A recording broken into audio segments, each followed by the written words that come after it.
gudoomiyaha gobolka Banaadir ahna duqa magaalada Muqdisho mudane Cabdiraxmaan Cumar Cismaan injineeriisu oo safar shaqo ku jooga dalka Switzerland ayaa maanta booqday dugsiga farsamada gacanta iyo tiknoolajiyada ee magaalada Bern ee caasimadda dalkaasi waxaana wafdiga duqa magaalada Muqdisho halkaasi ku soo dhaweeyay ku-xigeenka madaxa dugsiga Masar Abulle. gudoomiyaha gobolka Banaadir ayaa kormeeray qeybaha uu dugsigan ka kooban yahay isagoo warbixin ka dhageystay maamulka dugsiga oo ay ka wada hadleen sidii waxbarashada gacanta looga caawin lahaa dhalinyarada magaalada Muqdisho oo kamid ah qeybta ugu badan ee bulshada Soomaaliyeed.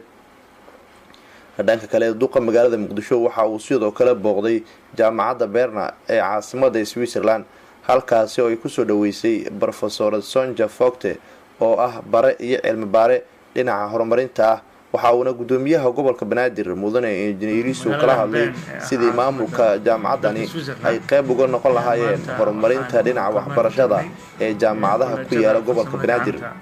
duqa magaalada Muqdisho mudane Cabdiraxmaan Cumar Cismaan injineeriisu waxa uu faahfaahiyay ujeedka booqashadiisa. magaaladan Bern ee ah caasimadda dalka Switzerland ayaan maanta waxaan kormeer ku tagnay kolleejada farsamada gacanta Bern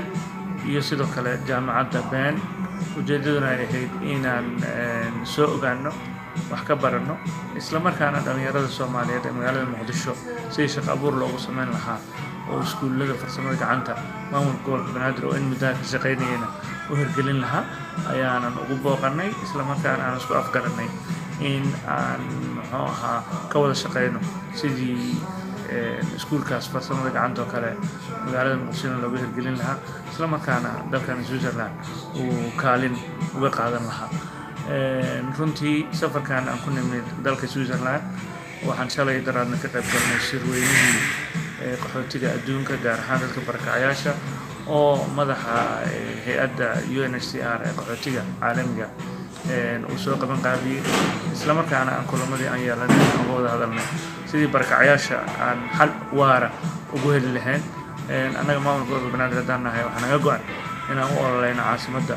inay sidii barsimaad ku soo noqoto inaan xiriir wanaagsan u sameyno caasimadda iyo caasimadaha kale adduunka